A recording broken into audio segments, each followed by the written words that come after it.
Stranger Things creates a very specific reading mood.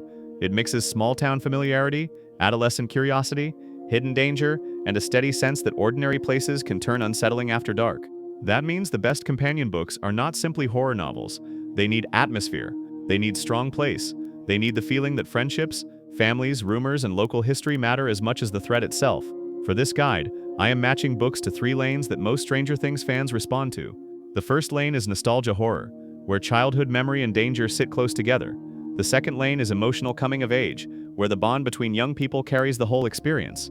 The third lane is eerie small-town fiction, where the setting becomes part of the fear. You do not need to read these in any strict order. This is not a canon map. It is a taste map. The goal is to help you pick the first book that feels most naturally aligned with what you already enjoy about Stranger Things. Some of these books are heavier, some are more reflective, some are more openly frightening, but they all share the same broad strength. They make the familiar feel unstable without losing the human center that keeps the story readable and emotionally grounded. If you want the most iconic and most direct bridge, start with Stephen King. If you want a strong alternative that feels rich in season, place, and neighborhood memory, move toward Dan Simmons or Ray Bradbury. If you want a haunted house classic or a more claustrophobic modern nightmare, that path is here too. It's Stephen King, a sprawling nostalgic horror novel set against an ordinary American town, with childhood fear, summer memory, and an escalating sense that everyday spaces can hide something wrong. If your favorite part of Stranger Things is the combination of kids facing danger and a town that seems to hold old secrets, this is the clearest next step. It is the obvious recommendation, but it is obvious for a reason. The book understands how childhood friendship can make fear feel sharper and more meaningful at the same time. The town is not just a backdrop, it is a pressure system. Streets, houses, school routines, and local stories all contribute to the mood. That is one of the strongest overlaps with Stranger Things. The setting feels lived in before the dread fully surfaces. What makes this book a strong recommendation is not only the horror, it is the sense of scale. You feel history pressing into the present. You feel the way young people notice things adults try to smooth over or ignore. For a Stranger Things fan, that combination of youth perspective and creeping menace matters more than any single scare. The honest caveat is length. This is a major novel. It asks for patience. If you want a quick bridge from television mood to reading momentum, there are easier books in this guide, but if you want the full-size version of nostalgic small-town horror, it earns its reputation. Read it when you want immersion, strong atmosphere, and a book that treats memory itself like part of the supernatural pressure. It is less about speed and more about being pulled into an entire environment that feels familiar until it very much does not. Summer of Night, Dan Simmons, a seasonal small-town horror novel with warm weather nostalgia, local mystery, and a reading experience built on slow dread rather than constant shocks. This is one of the best alternatives for viewers who want the emotional texture of Stranger Things without simply choosing the most famous Stephen King title.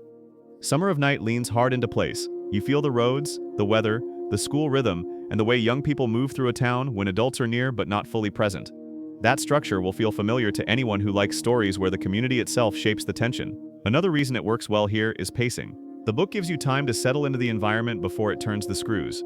That can actually be a strength for Stranger Things fans, because the show also works best when it balances wonder, friendship, and unease instead of rushing straight to explanation. This is a stronger fit for readers who want atmosphere first.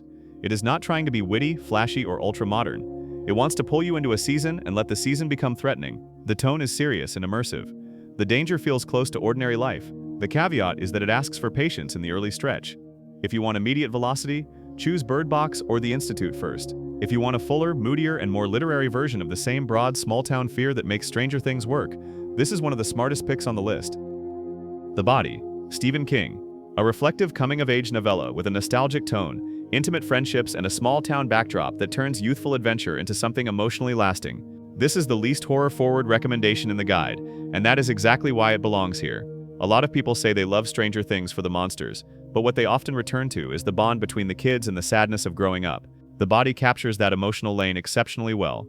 The scale is smaller, the threat is more grounded, the reading experience is also much shorter and more accessible than some of the other books in this list. That makes it a strong option for anyone who wants the heart of the Stranger Things dynamic without committing to a very long novel. What connects it to the show is not plot, it is texture. It understands how a group of young people can make ordinary movement through a town or along a road feel huge, significant, and almost mythic in memory. It also understands that nostalgia is never purely warm. It carries awkwardness, distance, and loss. That complexity matters if you like the quieter emotional undercurrent in Stranger Things. Because it is a novella, it is also an efficient recommendation. You can finish it quickly and decide whether this more human, less supernatural lane is the one you want to keep exploring. Start here if your favorite episodes are the ones where friendship, youth, and the feeling of a remembered place matter even more than the thread itself. The Institute, Stephen King. A modern suspense novel with a tense atmosphere, vulnerable young protagonists, and a controlled setting that creates pressure through secrecy, surveillance, and escalating unease. This is one of the easiest books in the guide to recommend to a Stranger Things fan who wants the kid in danger element pushed forward. It feels contemporary and direct. The prose moves clearly, the premise creates immediate tension. Where it overlaps with Stranger Things is the feeling that young people are being forced to understand a system that adults either run, excuse, or fail to stop. That imbalance gives the story urgency. You keep reading because you want to know how the young characters will think their way through the pressure. This is a practical pick for readers who do not want a giant classic or a very literary haunted house novel. It is streamlined, it is readable, it still offers the unsettling atmosphere and institutional unease that many viewers enjoy in science fiction-tinged horror. Another advantage is tone. The book feels modern without sounding disposable. That makes it a good bridge for someone moving from a contemporary streaming show into prose fiction. The caveat is that it is less nostalgic than some of the other choices here. If the 80s texture is what you mainly want, choose Summer of Night or Something Wicked This Way Comes instead. If you want momentum, clear stakes, and the sense of young people trapped inside an adult structure they cannot trust, The Institute is one of the strongest entry points in this entire list. Mexican Gothic. Silvia Moreno Garcia. A stylish Gothic novel with an oppressive house, creeping dread, and a reading experience built on atmosphere, suspicion, and the feeling that beauty can hide rot. This is not a one-to-one Stranger Things match in setting or age dynamic, but it belongs in the guide because many fans of the show also respond to mood. They like stories where the environment feels wrong before anyone can fully explain why. Mexican Gothic does that extremely well. The strongest bridge here is sensory unease. Rooms, conversations, family history, and shifting social manners all create pressure. Instead of leaning on nostalgic American suburbia, the book gives you a very different cultural setting, while preserving the same core pleasure of slow discovery inside a poisoned atmosphere. This is a strong recommendation for viewers whose favorite Stranger Things scenes are the most eerie and visually textured ones. It rewards readers who like style, setting, and a steady buildup of discomfort. It is also useful for widening your reading range without losing the eerie appeal that brought you here in the first place. The caveat is that it is more gothic than adventure-driven. If you want the energy of a friend group moving through a town, start elsewhere. If you want a memorable mood, a house that feels like a character, and the sensation that every polite surface may be covering something disturbing, Mexican Gothic is a very smart next read. Bird Box. Josh Malerman. A tense modern horror novel with stripped-down prose, constant vulnerability, and a claustrophobic reading experience driven by fear of what cannot be safely perceived. This is the best recommendation in the guide for readers who want speed. If Stranger Things works for you because the danger feels immediate and the tension pushes you through episodes quickly, Bird Box can deliver a similar page-turning pull in book form. The connection is less about small-town nostalgia and more about invisible threat. The world feels unstable. Ordinary movement becomes risky. People have to make practical decisions while living under an abnormal form of pressure. That keeps the book urgent from beginning to end. Another reason it fits is accessibility. The prose is direct, the concept is clear, the suspense starts early. For someone who wants to build reading momentum rather than admire atmosphere for a long time, that matters. The caveat is that it offers less warmth and less communal nostalgia than Stranger Things. It is colder, it is tighter, it wants to keep you anxious. So this is not the best first pick if what you love most is group friendship and coming-of-age feeling. But if you want to turn the dial toward clean, efficient dread while keeping a mainstream, highly readable style, Bird Box is an excellent gateway recommendation. It proves that a horror novel can be easy to enter without becoming shallow or forgettable. The Haunting of Hill House. Shirley Jackson.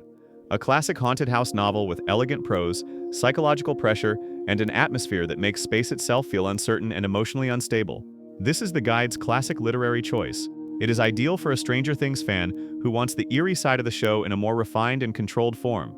The fear here is less about overt action and more about sustained instability. You read it for mood, suggestion, and the way unease gathers around people and place. The strongest bridge is environmental threat. Stranger Things often succeeds because familiar rooms and corridors stop feeling safe. Hill House specializes in that exact sensation. The building is not merely creepy. It reorganizes how the reader experiences safety, orientation, and expectation. This recommendation also helps if you want to move from contemporary pop horror into foundational genre reading without jumping into something dry or academic. Shirley Jackson remains readable. The sentences are more polished than many modern thrillers, but the emotional pressure is immediate enough to keep you engaged. The caveat is that the book is quieter than its reputation might suggest. It does not chase constant momentum. It lets discomfort accumulate. That makes it a better fit for mood readers than adrenaline readers. Choose it when you want a compact classic that sharpens the eerie house and corridor side of the Stranger Things appeal and leaves a strong atmospheric impression after you finish. Something Wicked This Way Comes. Ray Bradbury. A lyrical dark fantasy novel with autumnal atmosphere, small-town wonder, and a reading experience that blends menace with tenderness rather than pure horror. This is one of the most elegant recommendations for a Stranger Things fan who loves mood, youth perspective, and the tension between wonder and danger. Bradbury understands how a town can feel magical and threatening at the same time.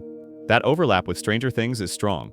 The book also offers something many modern horror novels do not. It is highly atmospheric without feeling heavy. The prose is more poetic, but the emotional line stays clear. You are always aware of the youthful viewpoint and the way strange events change how ordinary places feel. Another reason this belongs on the list is seasonal identity. Some books feel tied to a weather pattern, a fairground mood, or a particular time of year.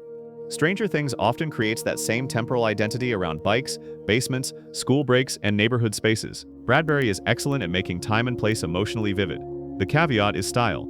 If you prefer very plain modern prose, this may take a few pages to settle into. But once it clicks, it becomes a memorable bridge between coming-of-age storytelling and eerie speculative atmosphere. Choose it if you want a recommendation that preserves youth, wonder, and dread together without leaning too far into brutality or bleakness. It is less about shock and more about haunted feeling. If you want the safest first pick, choose based on the specific part of Stranger Things you care about most. Pick it if you want the biggest and most iconic small-town horror bridge. Pick Summer of Night if you want rich seasonal atmosphere and neighborhood dread with a slower burn. Pick The Body if friendship and growing up are the real reason the show stays with you. Pick The Institute if you want a modern page-turner about young people under pressure inside an adult-controlled system. Pick Mexican Gothic if you want atmosphere and visual unease in a more Gothic register.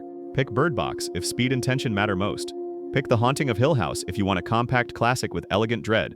Pick Something Wicked This Way Comes if you want wonder and menace balanced in a lyrical small-town setting. Notice that this list gives you choices by feeling, not by prestige. That is deliberate. A good recommendation should reduce friction. It should not make you feel obligated to start with the longest or most culturally famous option. For most viewers, the practical entry ladder is simple. Start with The Body or Bird Box if you want the least resistance. Start with It if you want the richest direct match. Start with Bradbury or Jackson if you want atmosphere to lead the experience. My final recommendation is to treat this as a three-step path rather than a giant pile of options. Step 1 is to choose your lane. Friendship and memory points you toward The Body. Small-town nostalgia horror points you toward It or Summer of Night. Claustrophobic dread points you toward Bird Box or Hill House. Visual atmosphere points you toward Mexican Gothic or Bradbury.